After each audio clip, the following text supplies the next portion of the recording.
Welcome to the Cabral HouseCall. I'm Stephen Cabral, board-certified naturopathic doctor, and our last episode on this Training Thursday edition, I went over exact examples that we use in my Boston weight loss and body transformation practice of the exact high-intensity interval training circuits we give people. Definitely do not miss out on that episode. I teach you what we have people do after their workouts or even standalone on their own workout days that take just 15 minutes. That's it. Really, just 15 to 20 minutes, you can get a great workout in. Check that out. All right, our first question today, I want to get right into these, is from Sherry. Sherry's asking, should I do my intervals before or after my resistance workout? So what are intervals? Intervals are short, fast bursts of energy or speed or power, whatever it might be. But what you're doing is you're typically using an upright bike, you're sprinting outdoors, you're doing mountain climbers, squat thrusts, burpees, whatever you want to call them, and you're doing that at an all-out effort, and then you're taking time to rest. All right, that's what a true interval is. Step aerobics or aerobic classes or boot camps, that's not interval-based training unless you're actually taking a period of time to rest. Most classes just kind of an aerobic pace and just keep going the entire time. That's not interval-based training. That has not been shown to give you the metabolic boost for over 24 hours. All right. So tune in last episode if you don't know what interval training is. And last week on episode 69, I go over how exactly it boosts your metabolism. So check that out as well. Now, so should you do your intervals before or after your resistance workouts? Now, my answer is very easy. Afterwards. Always afterwards. Do not do your intervals before your weight workouts or your resistance workouts or your body weight workouts, and that's because you're going to exhaust your body. And you'll still get the same benefit if you do your intervals after that resistance workout. And you'll actually get more benefits if you do your intervals after your resistance workout when you've already boosted your metabolism in the first place from that exercise. You've already created some oxygen debt. You've already created a thermogenic-based effect by increasing metabolic-based response and breakdown in the body. So easy answer, do those intervals after your workout. And again, after your workout, if you're not doing them as a standalone workout, you might only need 4 or 5, and that's even better. So that's a great way. You can get that done in 10 minutes. All right, Abe F. Abe F is up next. Abe is asking, do I need to work out with weights if I do interval cardio sprints? Okay, so we're getting down into we've collected all of our interval-based questions. So, well, what does that mean? If you're just doing sprints, like outdoor, if you're doing sprints outside, do you need to work out with weights?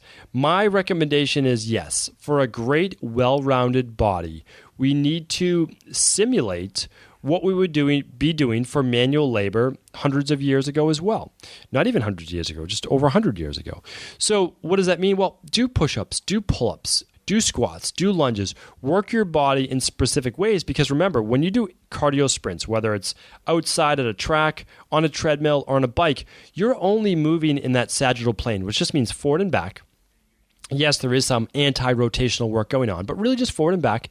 And a lot of those are predominantly quadricep dominant, which means that they could lead to an imbalance between your hamstrings and glutes and your quadriceps. So basically the back of your body and the front of your body.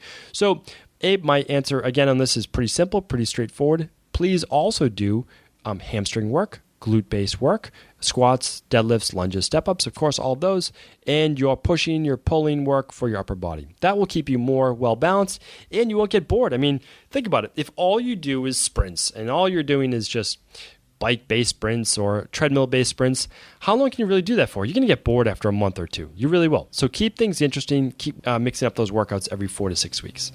All right, Joseph A. is up next.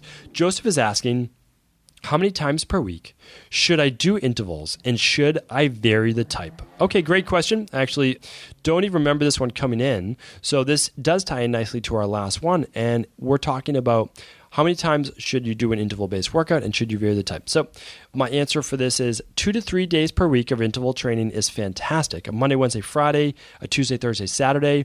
If you can do it on the day that you're having a cheat meal earlier that day, even better. What that's going to do is going to keep your metabolism boosted for over 24 hours. So that's great for body fat burning, boosted metabolism. But you're also, if you do it on the day that you're going to have a cheat meal, it will help you better utilize glucose. That means that if you're having a cheat meal, which probably is going to be carbohydrate based, it's going to help you soak up all of that sugar, not all of it, depends on how much you have, and actually use it to restore glycogen levels in the liver, the blood, of course, but that should take care of itself, and the muscles. So definitely recommend doing it if you can 3 times a week. That's fantastic. 2 to 3 times, although also is great. And should you vary the type? Yes. Like any type of workout, if you keep doing the same workout over and over, that's really when you get an injury, right? It's a repetitive motion damage. We see it in golf, we see it in tennis, we see it in running. It's because you're doing the same thing thousands of times in the same exact day. And if you're a runner or you're playing tennis or golf, you're typically swinging that club the same exact way hundreds of times a week because you're doing it on multiple days, or even thousands of times, I should say. Try to vary it. If you're doing outdoor sprints one day, that's fantastic. Then maybe you could do some bike sprints. If you are doing mountain climbers, don't do those every day. Do that once per week. So yes, do try to vary it, and you can choose your favorite things and do those once a week, maybe twice a week. And also just try not to do them on back-to-back days. That hopefully answers your questions on should you vary the type and how many times per week you should do those intervals. In an ideal world, you'd be working out every other day at a minimum, and that would be giving you enough rest days as well. So 3 to 4 times a week total. If you can get in your resistance workouts, add a little bit of intervals at the end of those workouts. That is the absolute most ideal way you could do to train your body. Now, of course, if you're into sports, different things like that, that might not be the recommendation for you, but just for general overall fitness to get you in amazing shape, that would be my first starting point. Hopefully you enjoyed those answers today. I always enjoy all the questions that I see coming in, so keep them coming. I will talk with you soon. Before you go, I wanted to make you aware that as a loyal listener to the Cabral concept, I want to make sure I'm always providing with great real-world usable content and rewarding you with listener-only specials. So for the month of April, my goal is to help you involve more of your family and friends and even coworkers in their quest to lose weight and get well. And I believe there is no better way to do that than through the Dr. Cabral Detox. You lose 5 to 10 pounds in your first 7 days and improve your overall well-being, guaranteed. So this month, I'm going to take $20 off the 14 or 21-day Dr. Cabral Detox so that you can share the 14-day with one friend or family member and the 21-day with 2 friends or family members. It's more motivating to do the detox with someone else, and I know you'll both be happy you did. Come join our Dr. Cabral Detox community and change your body, change your life. To take your $20 off, just enter the promo code APRIL20, all lowercase, at checkout.